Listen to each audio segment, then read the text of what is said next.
Hello there, my name is Ben Walker and I'm working with Promise Yourself to talk to you about some of the things that we're just not taught about at school. So whether that's mortgages or tax or debts, anything that we're not taught about, I'm going to be trying to cover right now. And today I'm talking about finding a job. Now, whether you're just leaving college or university or you've been unemployed for a while, finding a job can be very difficult. It's a tough old market out there.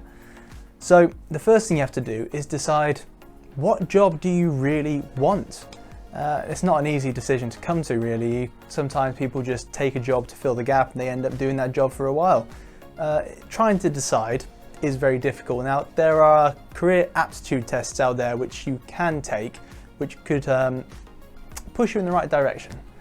But at the end of the day, it's all about what you really want to do. And of course, everyone wants to love their job. So you have to think about what you love, what you really want to do, and do you want to do it for the rest of your life?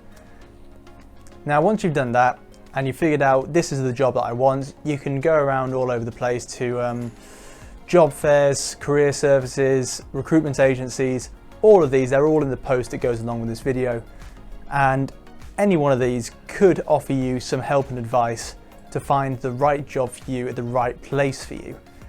Because of course, not every work environment is going to be right for every single person, so you have to find one that matches you as well to really be properly happy with what you're doing.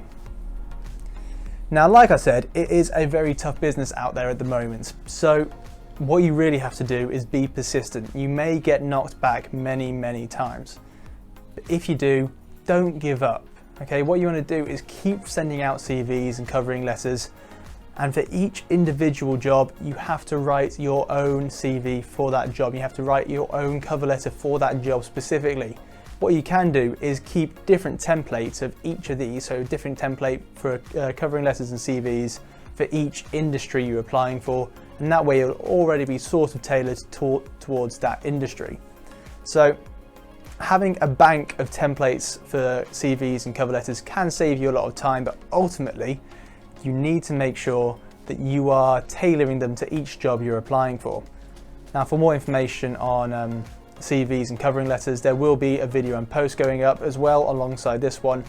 So feel free to check that out and you'll be able to learn plenty of information there. Now, one thing that people are struggling with nowadays is experience, because it seems like to get an entry-level position doing something very basic, you need 5 years experience doing something that you would get paid a lot more for. So getting that experience can be very difficult. There are a few ways to do it. For example, volunteering. If you have the time and the energy, you can go volunteering, and that way it can show that you're really committed and you can gain some invaluable experience as well. There's also work placements or work experience. Now, these ones are work placements, more to do if you're at university or college, and they can send you away to a business and you can learn how that business works. That looks really good on a CV. Or you can just apply for work experience in different places. Again, it shows you're committed to that industry, you want to learn more about it, you're interested, and that can look really good as well. There's also internships on offer. Now, the good thing about internships is it's a lot like work experience or placements, except you also get paid. You have to be paid the national living wage when you are working in an internship. So at the same time as gaining all this experience, you're earning money, which of course is the end goal. Everyone needs money.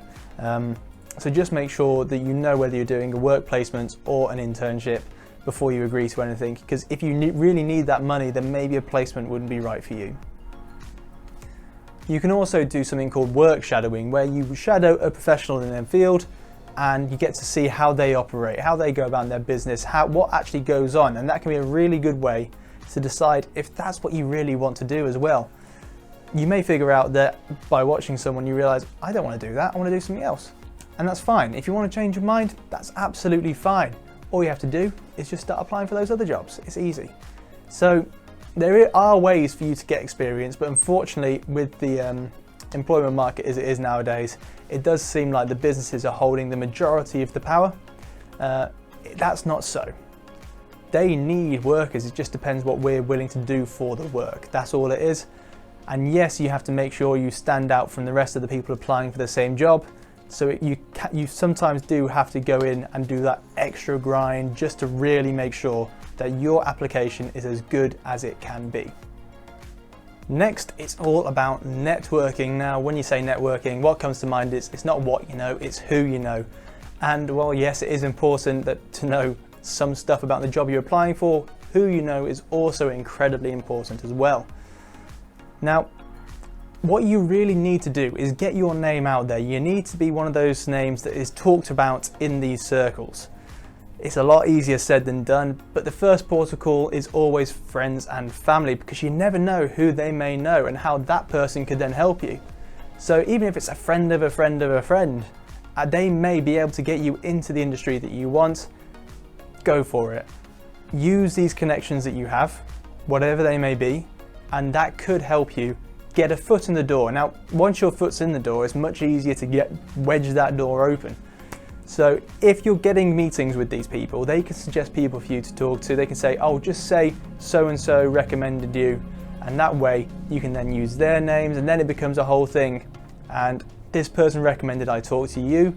That sounds much better than saying, I want a job with you, please. If someone's actually recommending you, then it's coming with their name as well as yours. And if their name's already known, that makes it so much better. Now, after your networking, it's all about CVs. I've already mentioned a little bit about CVs, how you have to tailor your CV, and that is so important. You have to make sure that your CV is painting you in the best possible light. As well as that, the cover letter, which you have to send in, that is your opportunity to sell yourself. You need to make sure that you look as good as possible, research thoroughly what the company that you're applying for is all about, and also make sure you're researching about what this job actually is. You need to know everything so you can make sure that you are the best you can possibly be for this job. If you've shown that you've done the research, that obviously means you want the job and you actually care. And also you'll be able to sell yourself a little better. That first paragraph in your cover letters and your CV is so critically important, because it's the one massive opportunity that you have to say to the recruiter, look at me, I'm the one you're looking for, don't look at any more. I'm the one you want. And if you can get that across in the first paragraph, it's such a powerful thing to be able to do.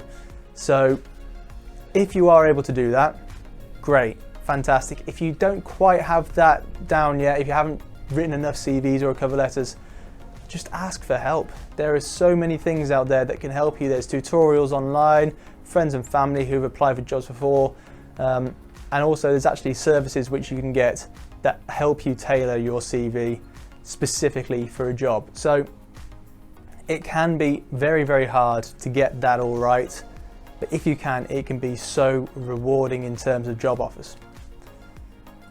Now, if everything's gone right for you so far, so your CV's gone through and your cover letter was great, you may be offered an interview. Now, interviews used to be just in person, but now it's much more common for them to be over Zoom or something like that. Don't panic though, because you've already done the research for this job. You've already done all the hard work. The interview is you just getting over the line. You've got your foot in the door. Don't panic now. Don't get scared.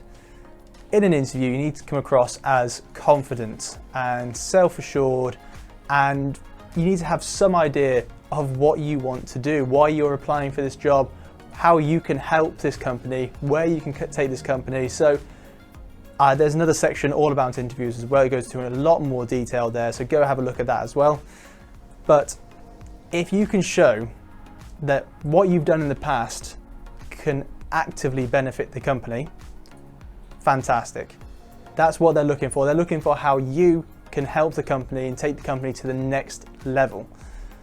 Also, don't be afraid to ask some questions as well. You need to know things as well, but I would stay away from what kind of holidays will I get, how much will I get paid, how many sick days. You don't want to be asking those questions. It's more about where is the company heading, what can I do to help, how can I help anyone here. Be keen for this an opportunity. That is the main thing. You need to show that you are eager and ready to work. But like I said, go to the actual interview section so you can learn loads more about interviews, and that'll help you out loads with that. Now, hopefully you've learned something in this video. I've gone through all the different, well, not all, but lots of the different steps about finding a job. If you do have any more questions, like I said, always just do research. Asking friends and family, as always, is a great port of call for this, because many of them would have gone through the exact same thing, and they may be able to give you some tips and tricks that they learned that could then help you get your job. My name's been Ben Walker. Hopefully you've learned something, and I'll see you again next time.